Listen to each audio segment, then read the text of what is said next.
Mastercard started as an association back in the US to link the different banks, to link a bank in New York with another bank in California, and to process the transaction between these two banks.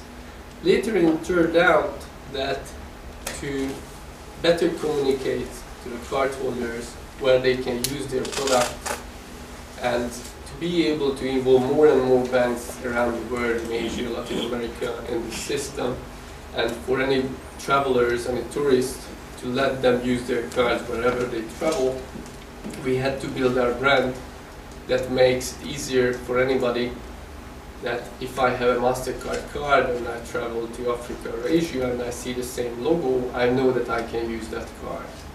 So we gave license to banks to issue our card or to put our logo out at the merchants, which they are so-called acquire. So starting with processing a transaction between two banks, we ended up having an umbrella brand which helps merchants and the cardholders to better understand how and where they can use their card.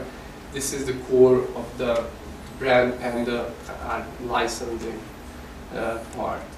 I told you the story at the beginning that starting with this dinner, Mr. McNamara, he issued these cards for his business contacts and friends, and he organized restaurants and hotels to accept these cards.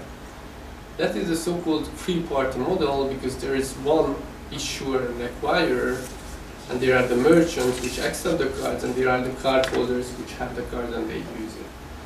Today, American Express and Diners, the name itself comes from this dinner, works as a three-party model because there is one issuer, one acquirer around the whole world which do both sides of the business.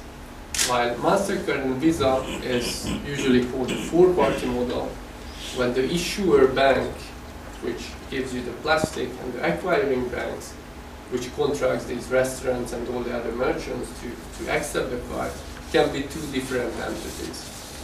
Just imagine that Mastercard today have more than 20,000 so-called customers and members of banks around the world which issue cards or acquire merchants.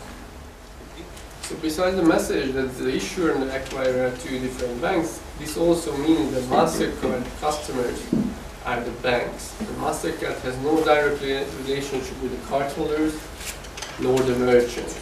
Although we do our marketing activity towards the cardholders and we meet the merchants to better understand their needs, but our direct customers are the banks. One of the things, the reason we developed the idea of contact is to target cash.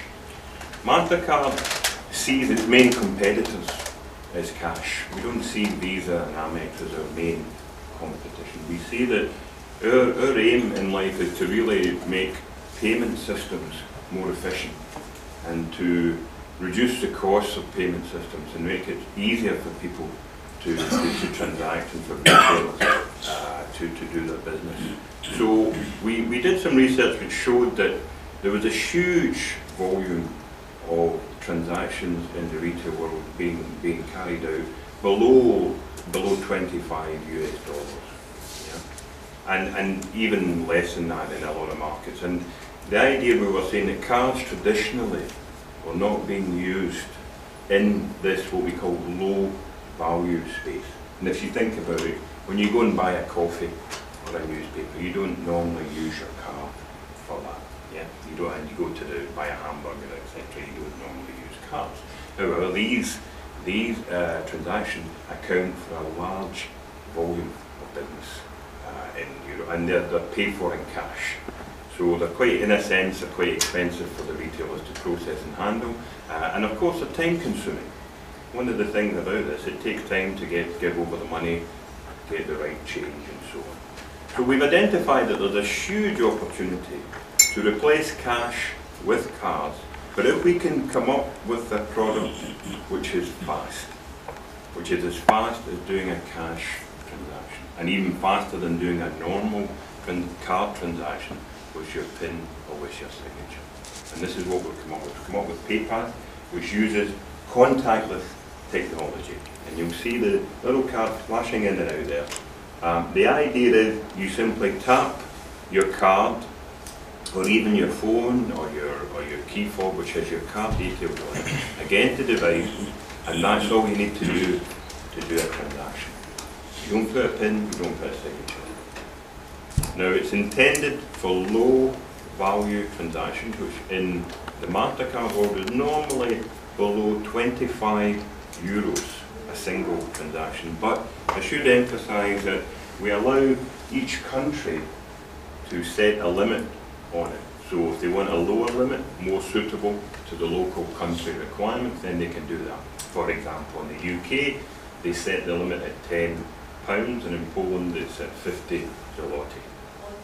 U 60-ima od The Interbank Card Association sa znakom I, da bi u krajem 60-ih nastao ovaj naš prepoznatljivi crveno-žuti krug i djelomično ime Master Charge, još uvijek ne Mastercard, koji je krajem 70-ih kao takav tek oformljen.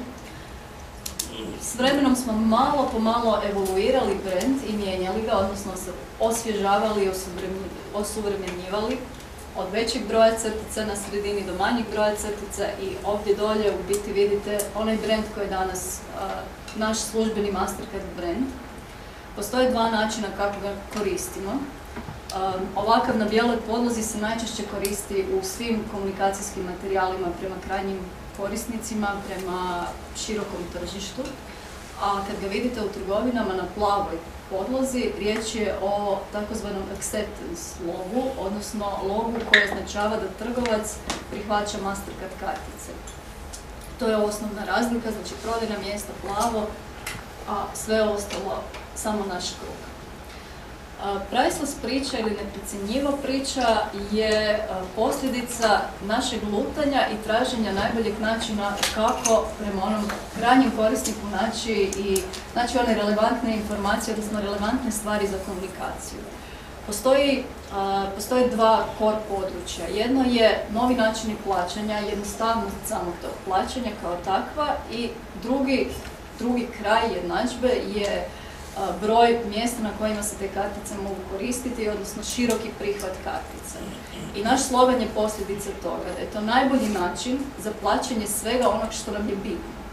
Cijela platforma neprecjenjivo se u stvari temelji na tome da je kartica samo alat da dođemo do onoga što nam stvarno nešto znači u životu.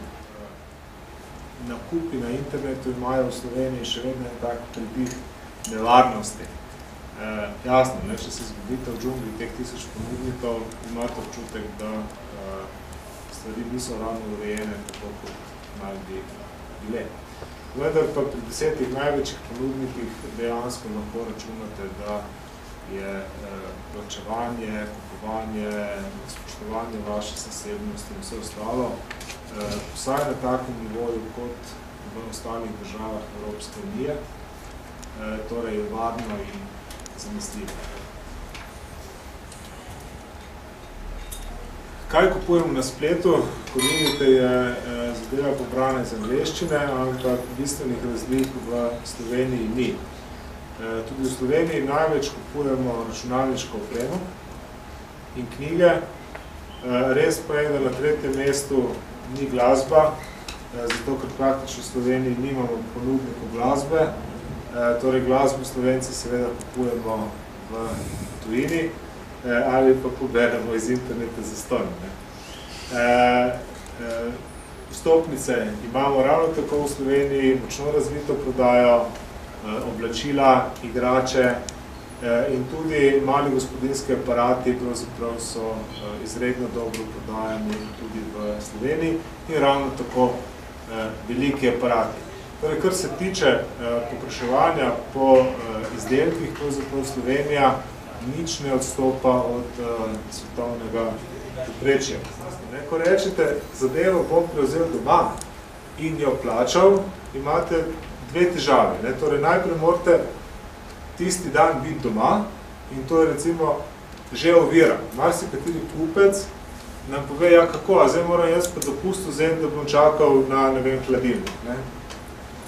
Ja, ne, če so vsi zaposleni in ni nikogar doma, ne, se bo težko zmeniti kako drugače. Sicer lahko javimo nekaj ur pred dostavo, vendar vseeno, v tistem trenutku mora biti nekdo doma.